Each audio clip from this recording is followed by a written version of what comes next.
Bonjour à toutes et à tous, c'est Est-ce que t'es fort en histoire? Et aujourd'hui, on va parler des origines de la Toussaint.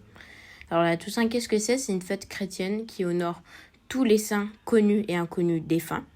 Elle va être fêtée par l'Église catholique et l'Église orthodoxe, donc les deux branches principales de l'Église catholique, du christianisme, excusez-moi. Alors la Toussaint, c'est une fête qui va être fêtée des vêpres du soir du 31 octobre et se terminant à la fin de la journée du 1er novembre. Alors déjà, on va expliquer qu'est-ce que c'est les vêpres. Les vêpres, c'est les prières du soir, si vous voulez. C'est une sorte de petite messe qui va être faite le soir pour que les gens qui n'ont pas pu, par exemple, venir prier le matin puissent venir prier le soir. Alors, la Toussaint, elle va également s'étendre au dimanche suivant la Pentecôte, où là, on va parler de dimanche de tous les saints. Une fête qui va également être fêtée par l'Église orthodoxe et l'Église catholique, mais pas par l'Église protestante, donc une autre branche encore de l'Église catholique. Alors, la Toussaint, elle est fêtée le 1er novembre, mais c'est pas nouveau.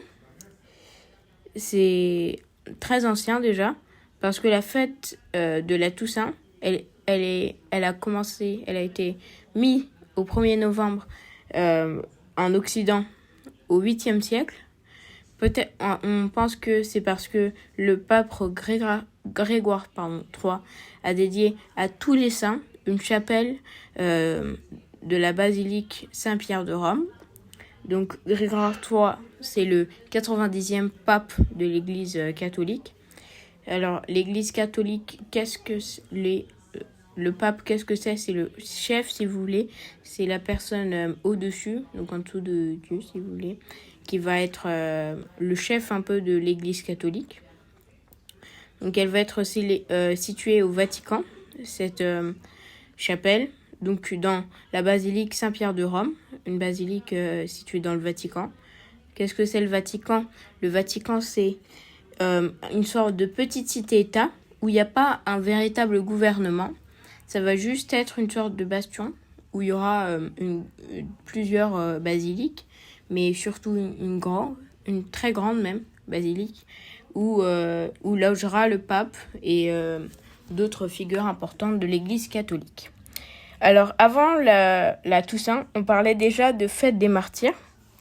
Alors, la fête des martyrs, c'est la fête qui honorait tous les martyrs. Elle existait déjà au IVe siècle dans les églises orientales. Elle était fêtée le dimanche après la Pentecôte. Et de nos jours, en fait, cette date que la communion des églises orthodoxes célèbre le dimanche de tous les saints.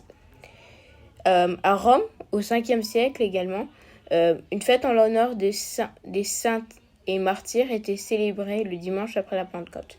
Donc on avait déjà une sorte de début de dimanche de tous les saints. Alors la Toussaint, c'est comme je l'ai dit au début, c'est un mot. Donc ça va être une fête qui va honorer tous les saints.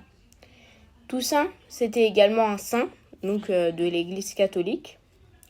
Et Toussaint, c'était aussi le nom d'une figure importante de la lutte contre l'esclavage à Haïti, mais on en parlera plus tard dans une autre émission, pas aujourd'hui. Alors, la Toussaint, aujourd'hui, c'est une fête, si vous voulez, où on va déjà commencer par une prière, si vous voulez. Donc la prière, comme je l'ai dit au début, on va faire un petit résumé là où je vais vous expliquer complètement en fait. Où la Toussaint, du coup, ça va être la fête. Elle va commencer le soir du 31 octobre avec les vêpres et elle se terminera à la fin de la journée du 1er novembre. Et donc dans cette journée, après, on fera une commémoration solennelle pour tous les fidèles défunts, dont la solennité a été officiellement fixée au 2 novembre. Alors, j'espère que ça vous aura plu. C'était Est-ce que t'es bon en histoire? À la prochaine.